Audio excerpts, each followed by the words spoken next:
What news do you bring of the kingdom? Oh, as you know, Your Majesty, it has been raining for many days. We're experiencing flooding in many areas of the kingdom. We're now left with a great deal of work to accomplish in as short a time as possible. What kind of work? Well, Your Majesty, our food supply needs to be moved to a dry area so that it does not spoil. Yes. Also, many homes need to be rebuilt. And the south outer wall of the city needs to be reinforced before the floodwaters break through. The villagers have been working very hard, non-stop since the flooding began, and now I'm afraid they're beginning to grow tired and lose motivation. This is terrible news. Yes, my lord. However, I found in the castle archives an account of the reign of your father, King Edward the Unconvinced. He dealt with a similar flooding issue during his reign, and the account is here for you to read. Thank you, Harold. But I think I shall seek the advice of my counselors, Count Fergus and Lady Tristan, in this matter. Please, send messengers at once. King of the Undecided has a decision to make! Clear the way for the king's messenger! Ready their boats! Mighty right help waiters!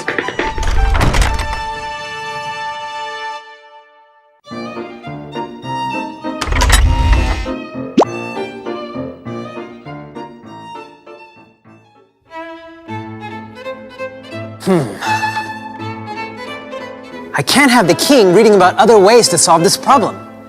I've got to somehow get him to make a bad decision.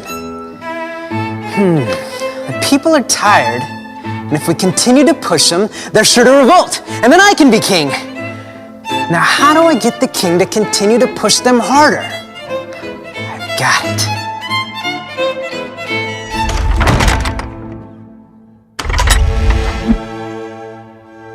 Oh, I'm so sorry. Have a great day. Thank you for being so patient. Yes, the floods have grown quite serious. But what's this?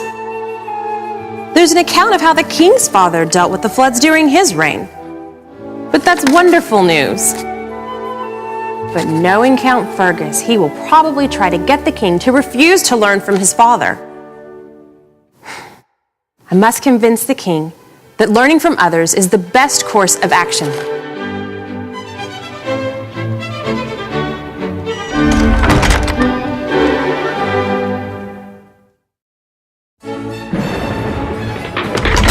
Make way! Messages to the king from Count Fergus and Lady Tristan! My lord, I bring the responses. Let's see what Count Fergus has to say in this matter.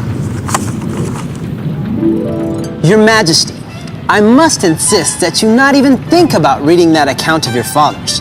I have already read this account, and we do not need to do anything of what it says. You will only be respected as king if you blaze your own trail. Blaze it, I say. Here, listen to this helpful tale of mine, and then make the decision that I recommend. Once upon a time, there was a brave knight named Sir Peleus. He was known far and wide for his bravery, because Sir Peleus did not accept the help or guidance of anyone. He blazed his own trail and forged his own destiny. One day, the king gave him a very important assignment. Sir Peleus, I need you to travel through the labyrinth forest, climb over the impassable mountains, navigate through the sea of utter confusion, and deliver this message to the ruler of the kingdom of perplexing pathways. I will leave at once. Wait, Sir Peleus. This journey is a long and confusing one. I have made the journey once myself long ago, and I have drawn up a map for you. It should help you reach your destination. No need, sire. I shall blaze my own trail. Ha ha! Seriously, Sir Peleus, I think you'll need this map. Farewell, king. I shall deliver your message immediately. Ayup! Wait! Come back! You'll never make it! And Sir Peleus left to find his way and blaze a new trail. Ha ha! He was never heard from again. And thus, Sir Peleus went down in history as the bravest knight of all because he didn't learn from others or accept anyone's help. And so, Your Majesty, now you see why there is no need to learn from others. Blaze your own trail, do your own thing. Tell the people that you don't care that they are tired. Everyone must keep working. If they do not, they will be whipped, thrown in jail, and have their homes taken away. In fact, you should go work too, Your Majesty. I can rule while you are out. A strange story and a rather cruel response. Let's see what Lady Tristan has to say. My liege, the villagers are just tired. You should read that account and learn from what your father did. Learning from the successes and mistakes of others can help you a great deal in life. I have a tale that I think will help guide you. Once upon a time, there was a very skilled knight named Sir Griflet. He was respected by all in the kingdom for his skills in combat, his keen wit, and his ability to always complete the tasks the king gave him. When asked how he had become so skilled, he admitted that he paid attention and learned from others. One day, the king gave him a very important task. Sir Griflet, I need you to travel through the labyrinth forest, climb over the impassable mountains, navigate through the sea of utter confusion, and deliver this message to the ruler of the kingdom of perplexing pathways. Of course, sire. This journey sounds like it could be challenging. Do you have anything that could offer me aid?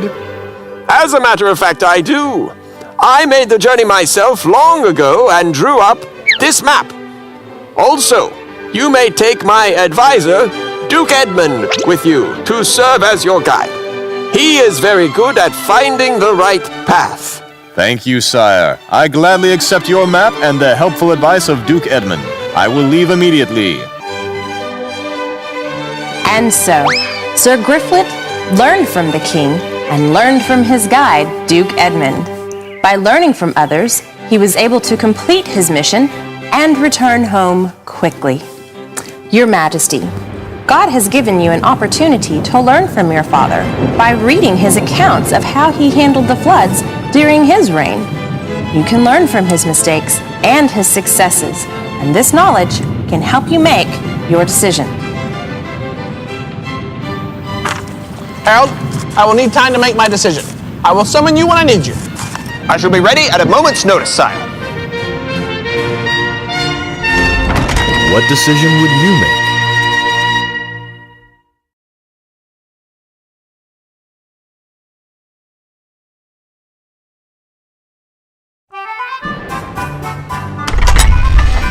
Harold! Yes, my lord. I've come to a decision. I've decided to follow the advice of Lady Tristan in this matter. She says that we should learn from the examples of others. So I have read the Bible, and I have read the account of my father's reign. King Belshazzar in the Bible didn't listen to the king before him, and he suffered greatly. I shall not make that same mistake. I shall follow the advice of my father in the situations of this flood and deal with it like this. Take this message. Yes, my lord. Let it be known throughout the kingdom that I declare a brief period of rest for everyone involved in the working of the floods.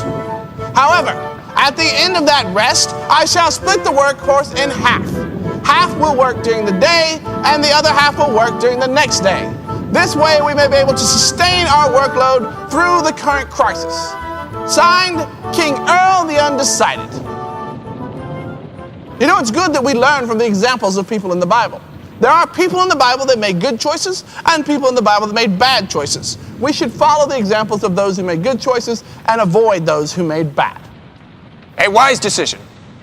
Please take this message to the people at once. Immediately. A decision from the court of King Earl the Undecided!